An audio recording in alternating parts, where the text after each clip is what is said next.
चलो बच्चों, welcome to the growth hub. Okay, मैं गॉस थ्योरम में जो चैप्टर चल रहा था उसे को कंटिन्यू कर रहा हूँ। ओके, तो आइए थोड़ा सा हम डिस्कस करने जा रहे हैं क्या important point regarding the electric flux. Okay, कुछ इंपॉर्टेंट पॉइंट हैं जो इलेक्ट्रिक फ्लक्स के रिगार्डिंग हैं, इसको डिस्कस करना बहुत ज़रूरी होता है। ओके, तो चलिए देखिए क्या होता है। सबसे इम्पॉर्टेंट है कि फ्रॉम द इक्वेशन सबसे पहले आपको इक्वेशन याद होना चाहिए बच्चों। कितने बच्चों की इक्वेशन याद है? चलिए कोई बात नहीं, हम है लिख देते हैं, ठीक है। आप देखिए इक्वेशन क्या होता है, फाई इक्वल टू क्या होता था, ई एस वेक्टर में फॉर्म में कॉस थीटा। तमाम बच्चों आप ए भी लिखा होता तो कोई कन्फ्यूजन नहीं होना चाहिए, ठीक है। ए कॉस थीटा हमेशा याद रखिएगा, कोई डाउट नहीं होना चाहिए। यस के बजाय आपको एरिया दिया ए, तो इसलिए इम्पॉर्टेंट है आपको दोनों आना चाहिए, ठीक है। इक्वेशन हमेशा याद रखना, चाहे तो आप एरिया वेक्टर को एस से रिप्रेजेंट कर सकते हो, चाहे ए से रिप्रेजेंट कर सकते हो, कोई दिक्कत नहीं होनी चाहिए। सबसे इम्पॉर्टेंट है, चलिए देखते हैं इसका यूनिट कैसे हम कैलकुलेट करते हैं, क्या होता है इलेक्ट्रिक फ्लक्स का यूनिट। इम्पॉर्टेंट ये है, तो करा कि the S I unit since cos theta is a unitless quantity. क्यों?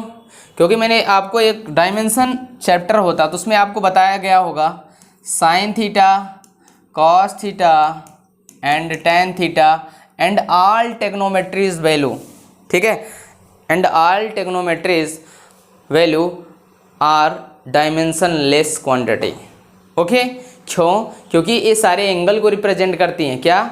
एंगल को रिप्रेजेंट करते हैं। और आप जानते हैं ना एंगल इक्वल टू क्या होता है फार्मूला, किसी को पता है? नहीं पता है, arc upon radius, arc upon radius, ठीक है, रेडियस। चलिए आर्क अपॉन रेडियस थोड़ा सा देखते हैं, यूएस। Okay, radius. चलिए आर्क अपॉन रेडियस कैसे, ऐसे देखिए ऐसे, यहाँ पे थीटा, ठीक है। चलिए समझिएगा क्यों डायमेंशन लेस बोला गया। सबसे इम्पोर्टेंट ये है कि हमें सारे एंगल को डायमेंशन लेस क्यों बोला गया। आप विश्वास नहीं मानोगे, आपसे यहाँ आज के बाद आपको सारी बातें क्लियर हो जाएंगी हम डायमेंशन लेस क्यों बोलते हैं। आर्क इसको बोलते हैं, ठीक है। यहाँ से जो ये डिस्टेंस होती है ना, यहाँ से इसको बोलते हैं आर्क, ठीक है। और आप जानते हैं इसको बोलते हैं रेडियस। क्या बोलते हैं? रेडियस। अगर आप सर्किल पढ़े होंगे तो 100% आपको आता होगा, ठीक है। तो आर्क अपॉन रेडियस आप जानते हैं। यहाँ पे एंगल आर्क को बताइए किससे मेजरमेंट करेंगे। आर्क इज ए डिस्टेंस, और डिस्टेंस को हमेशा किससे मेजरमेंट किया जाता है? मीटर से। किससे? मीटर। सारी डिस्टेंस को किससे मेजरमेंट करते हैं? मीटर से। और रेडियस भी एक प्रकार का क्या है? डिस्टेंस है। और डिस्टेंस को किससे मेजरमेंट करते हैं? मीटर से। यानी लेंथ, अगर ये एक प्रकार का लेंथ है, ये भी एक प्रकार का लेंथ है, तो इसका यूनिट क्या होगा? मीटर। क्या होगा? मीटर होगा। क्या होगा? मीटर, ठीक है। अब सोचिए मीटर का डायमेंशन क्या होता है? आर्क आप जानते हैं एंगल का फॉर्मूला होता है आर्क अपन रेडियस। आर्क को, मीटर को हम डायमेंशन से रिप्रेजेंट करते हैं एल, यानी लेंथ को, ठीक है। और रेडियस भी आपका लेंथ है, इसलिए एल। अगर सेम डायमेंशन से हम डिवाइड करते हैं तो इसको हम क्या मार सकते हैं? गोली। और गोली मारेंगे तो हम इसको ऐसे रिप्रेजेंट कर सकते हैं m0 l0 t0, क्योंकि MLT ही हमारी फंडामेंटल क्वांटिटी को, डायमेंशन को रिप्रेजेंट करने का सबसे मेन और सबसे बड़ी फिजिकल क्वांटिटी मानी जाती है। इसलिए हम यहाँ पर तीनों क्वांटिटी को जीरो रिप्रेजेंट करके ही दिखाएंगे। यानी एक्चुअली में एंगल यहाँ पर जब भी फिजिकल क्वांटिटी पे, जब भी किसी डायमेंशन पे जीरो बना होता है तो so that are called dimensionless physical quantity.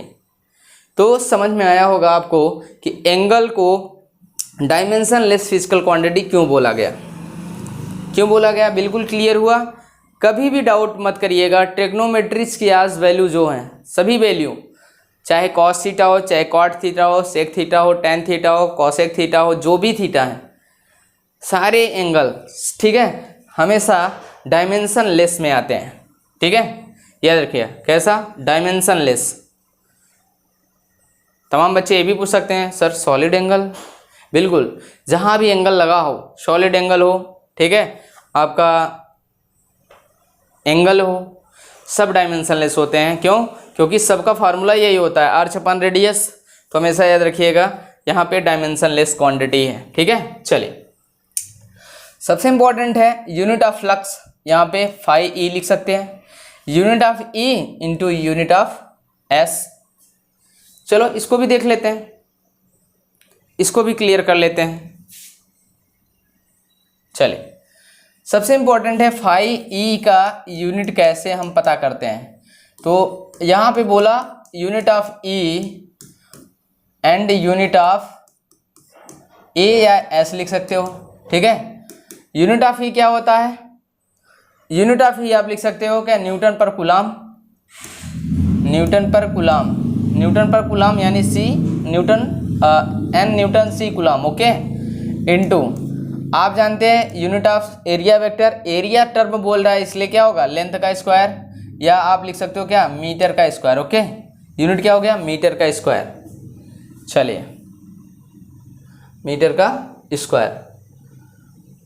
और इलेक्ट्रिक फील्ड का एक फार्मूला और होता है, इसी को न्यूटन पर कूलाम के बजाय एक और लिख सकते हो क्या? वोल्ट, वोल्ट पर मीटर, क्या?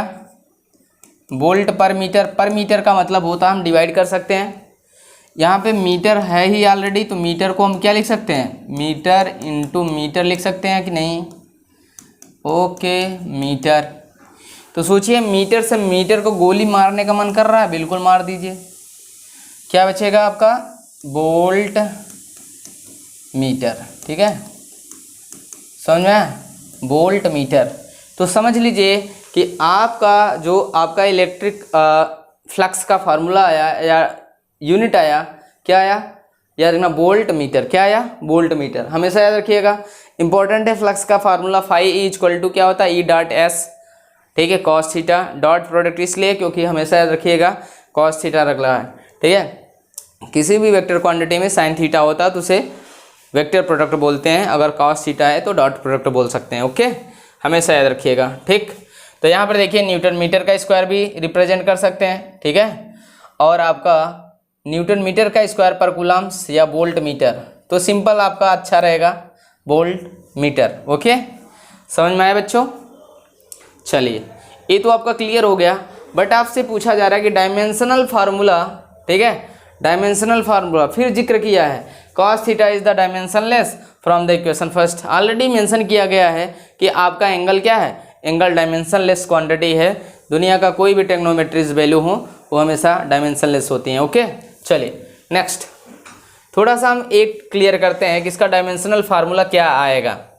तमाम बच्चों को बिल्कुल क्लियर होना चाहिए डायमेंशनल फार्मूला ऐसा आया कैसे, पूरा दिया भी नहीं है, हम आपको बता दे रहे हैं। चलिए, फाई ई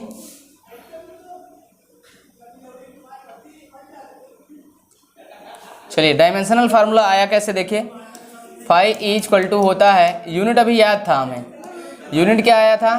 सबसे इम्पॉर्टेंट है फोर्स अपान, हम क्या लिख सकते हैं? फोर्स अपान न्यूटन है तो फोर्स अपान चार्ज लिख सकते हैं, क्या लिख सकते हैं?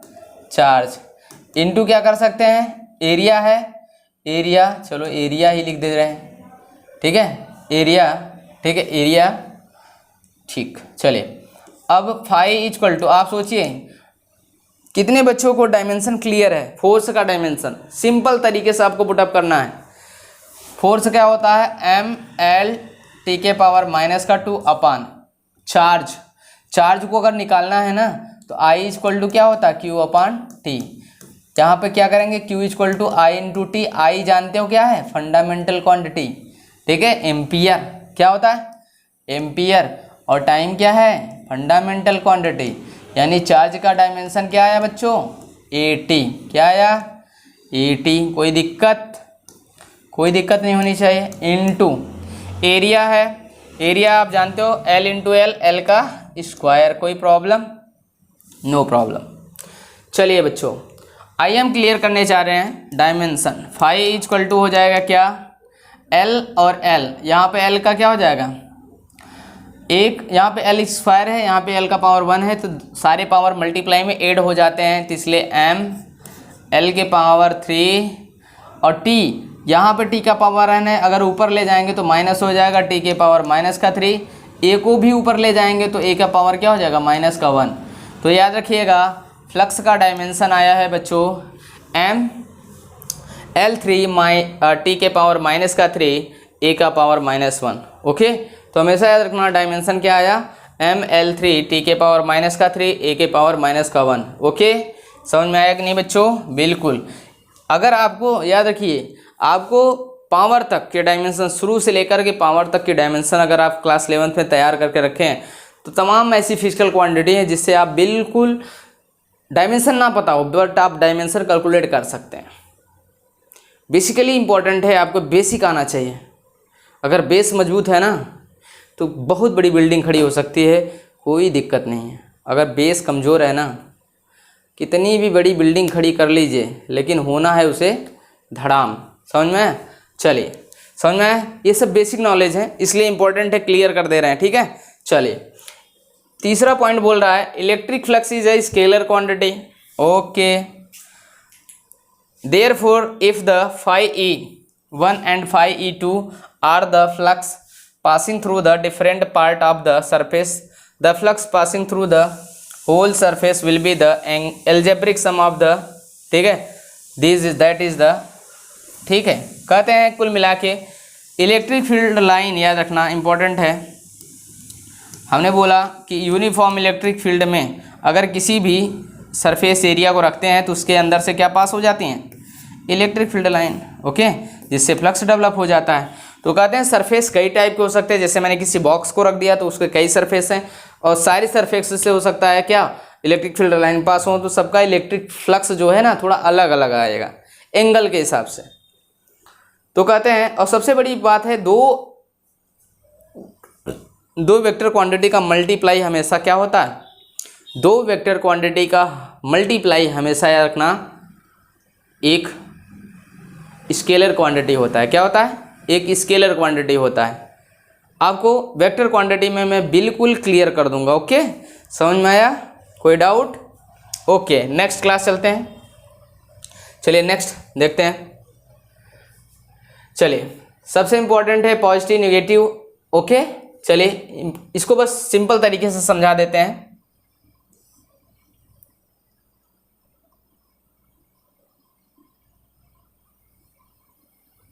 चलिए देखते हैं पॉजिटिव नेगेटिव और जीरो फ्लक्स। समझिएगा,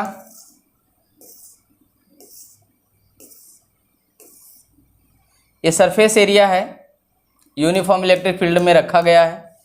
ठीक है, मान लो एक बॉक्स बना देते हैं, थोड़ा अच्छा भी रहेगा फिर से। ठीक है, चलिए इलेक्ट्रिक फील्ड लाइन पहले खींच लेते हैं। ओके, बिल्कुल क्लियर, एक बार में क्लियर हो जाएगा। ठीक है,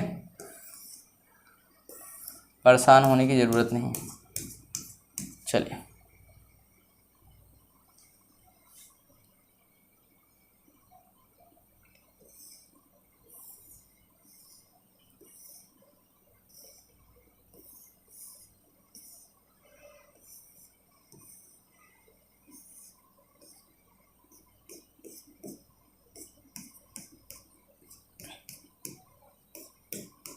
ठीक है, चलिए आप देखिएगा इस सरफेस एरिया का एरिया वेक्टर S इधर है, इस सरफेस का एरिया वेक्टर इधर है S, इस सरफेस का एरिया वेक्टर इधर है वेक्टर S, इस सरफेस एरिया का S इधर है।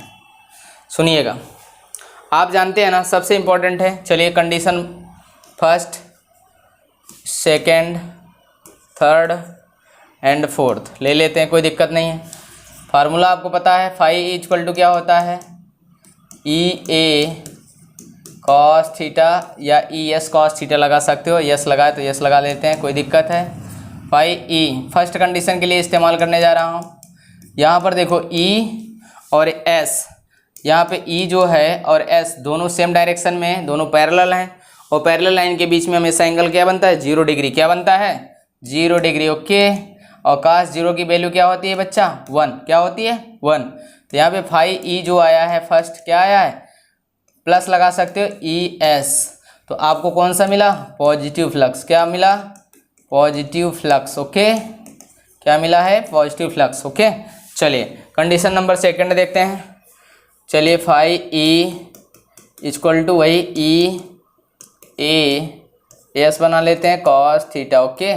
चलिए ई एस कॉस, यहाँ पे देखिए इलेक्ट्रिक फील्ड लाइन और सरफेस एरिया, ठीक है, इसके बीच में एंगल कितना 90 डिग्री, और कॉस 90 की वैल्यू क्या होता है बेटा 0। फाई ई 2 की बात किया जाए तो क्या हो गया 0, यहाँ पे 0 फ्लक्स मिला है, ठीक है। थर्ड में बात करते हैं, थर्ड, ठीक है। फाई ई 3 इक्वल टू क्या हो जाएगा, यहाँ पर ई ए कॉस थीटा लगाएंगे, ई एस कॉस थीटा, यहाँ पे देखिए इलेक्ट्रिक फील्ड आगे की तरफ, एरिया वेक्टर पीछे की तरफ, ठीक है एंटी, ठीक है। यहाँ पे एक अपोजिट डायरेक्शन में, यहाँ एंगल कितना बोल रहा 180 degree, 180 degree. Phi E equal to हो जाएगा 3 equal to E S cos 180 की वैल्यू क्या होती है -1, ओके। मल्टीप्लाई करेंगे क्या हो जाएगा, फाई ई इक्वल टू क्या हो जाएगा, phi 3 equal to minus E into S, negative flux क्या मिला यहाँ पर नेगेटिव, क्या मिला नेगेटिव फ्लक्स। आप सोचिए सेकेंड और फोर्थ कंडीशन वही है, परपेंडिकुलर क्या है 90 डिग्री, तो आप समझ सकते हैं क्या आएगा यहाँ पे 0 फ्लक्स, क्या आएगा 0 फ्लक्स, ओके। कोई दिक्कत बिल्कुल नहीं। चलिए नेक्स्ट चलते हैं।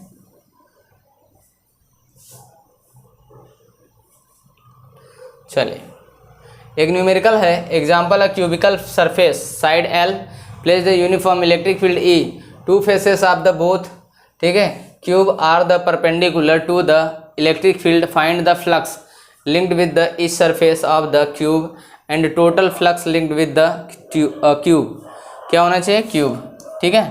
कोई दिक्कत नहीं, बहुत सिंपल सवाल है, हम आपको पिक्चर बना के क्लियर कर दे रहे हैं, ठीक है।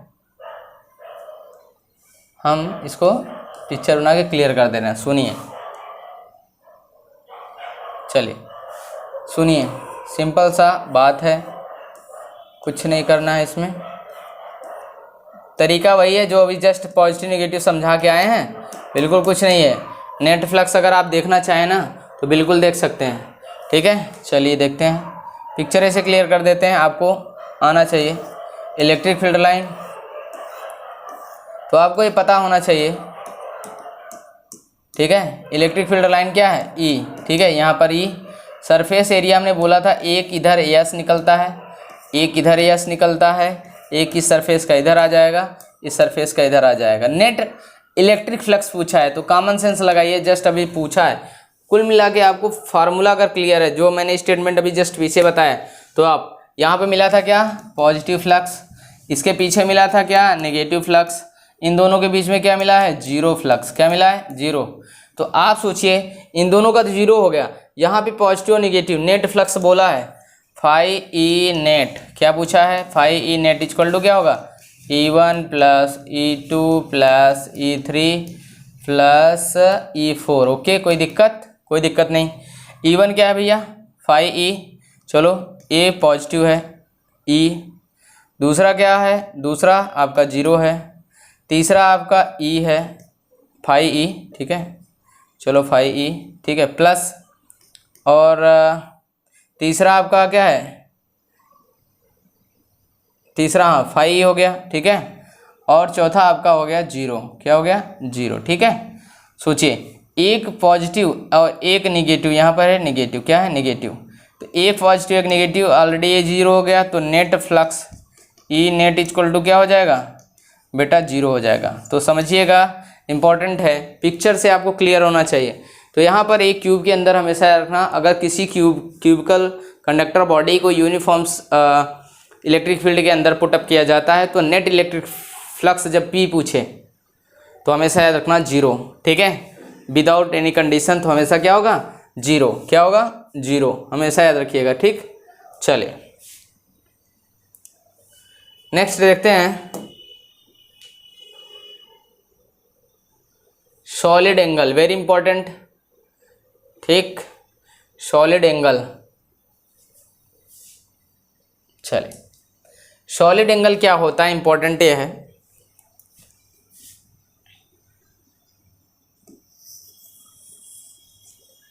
ठीक,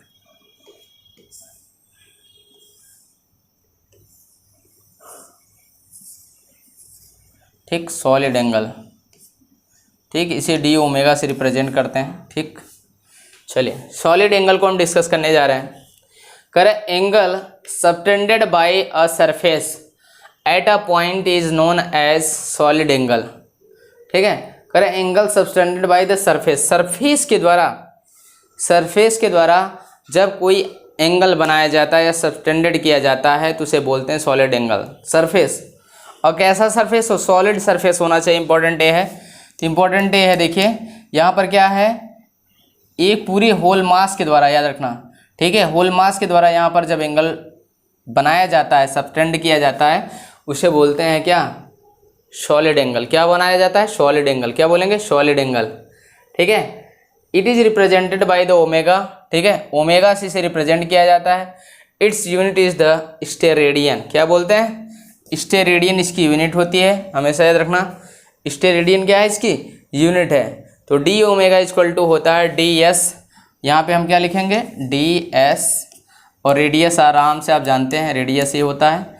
तो आप जानते हैं, हमने यही बताया है, यहाँ पर किसी भी एंगल हो, एंगल इक्वल टू क्या लिखेंगे, एंगल इक्वल टू होता है आर्च अपान, ठीक है, रेडियस। ठीक है, रेडियस, ठीक है, हमेशा याद रखना, आर्च अपान रेडियस। तो आराम से लिख सकते हैं, यहाँ पे आर्च डी एस है और रेडियस इसका आर है, तो डी एस अपान रेडियस, रेडियस के स्थान पे यहाँ रेडियस का स्क्वायर करेंगे, तो डी एस अपान क्या होगा, आर का स्क्वायर करेंगे। क्या करेंगे, डी ओमेगा इक्वल टू होगा डी एस अपान आर का स्क्वायर। समझ में आया, समझ में आया बच्चों, ओके। चलिए नेक्स्ट चलते हैं, सबसे इम्पोर्टेंट है, सबसे इम्पोर्टेंट पॉइंट की ओर चलते हैं। ठीक है, चलिए सबसे इम्पोर्टेंट पॉइंट है गॉस थ्योरम। इतना एप्लीकेबल से इलेक्ट्रोस्टैटिक्स में सबसे इम्पोर्टेंट ये है कि गॉस थ्योरम, गॉस प्रमेय, ठीक है, गॉसियन सरफेस, तमाम ऐसे टर्म आते हैं जो आपको बिल्कुल डिफाइन करना होता है। ठीक है, बिल्कुल क्लियर करना होता है। समझ में आया, तो सबसे इम्पोर्टेंट है गॉस थ्योरम, आज हम डिस्कस करने जा रहे हैं। ठीक है, चलिए देखते हैं। ठीक, चलिए देखिएगा, गॉस थ्योरम ये क्या होता है, इसका स्टेटमेंट क्या है। ठीक है, अरे यार, चलिए समझिएगा अच्छे से, बिल्कुल क्लियर होगा। दिस लॉ, ठीक है,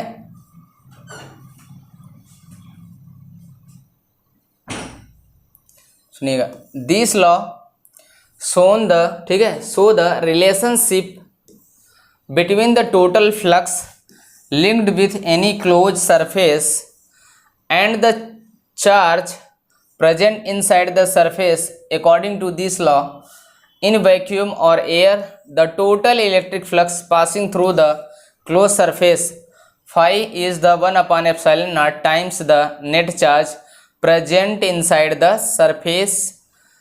Okay, very important. सुनिएगा, गॉस थ्योरम ये बोलता है कि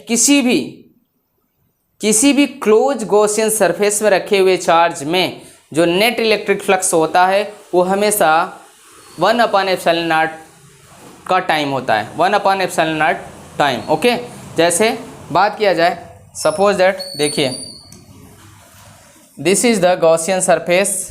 इंपॉर्टेंट है, याद रखिएगा, गॉस थ्योरम वहीं अप्लाई होता है जहां पर चार्ज हमेशा क्या होना चाहिए, क्लोज।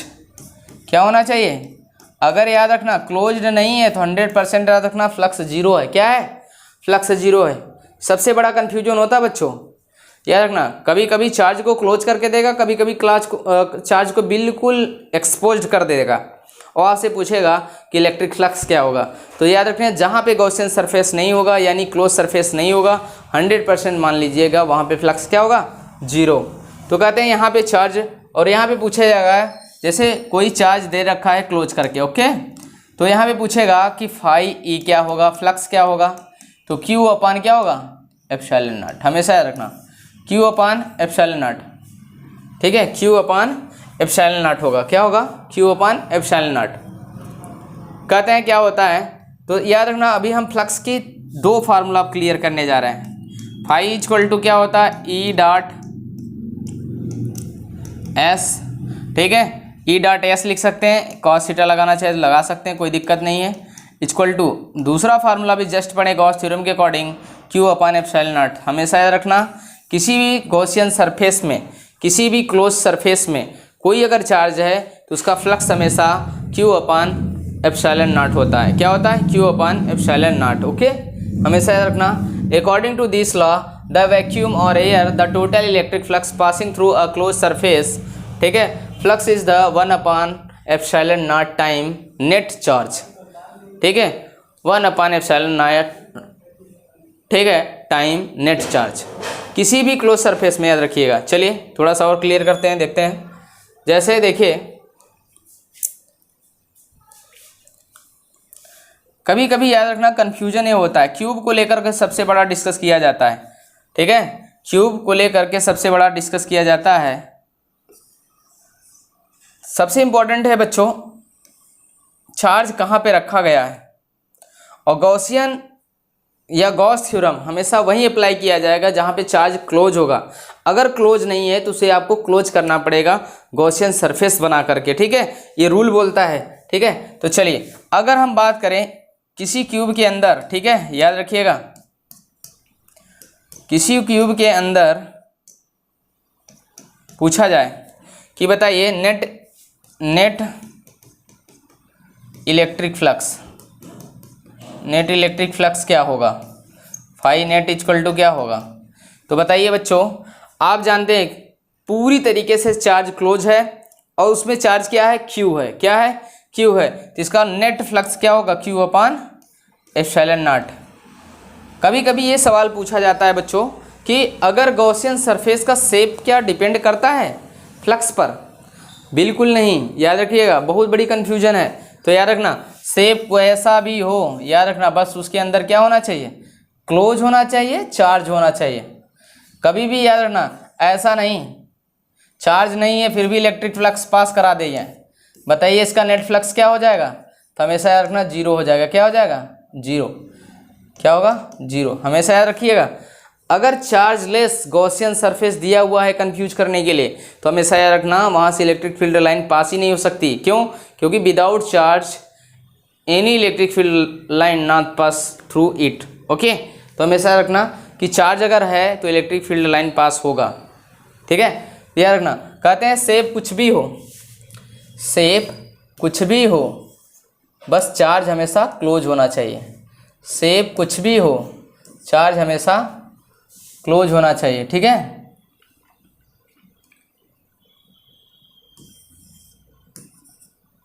शेप कुछ भी हो, चार्ज हमेशा क्लोज होना चाहिए, इंपॉर्टेंट है, याद रखिएगा, ठीक है।